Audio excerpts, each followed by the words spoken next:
अस्सलाम वालेकुम नाज़रीन, मैं हूं यमेवाजी। 7H न्यूज़ में आपका खैर मकदम है। हिमाचल प्रदेश में वाक़ एक ब्रिज अचानक मुनहदम हो गया। पेश है इस वाक़े पर 7H की ये रिपोर्ट।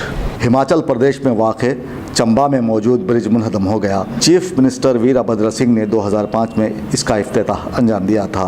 इस पुल को चंद लोग पार करने के फिराक में थे कि अचानक मुनहदम हो गया, जिसकी वजह से 6 अफराद ज़ख्मी हो गए और उसकी जद में आने वाली 2 गाड़ियाँ तबाह हो गईं।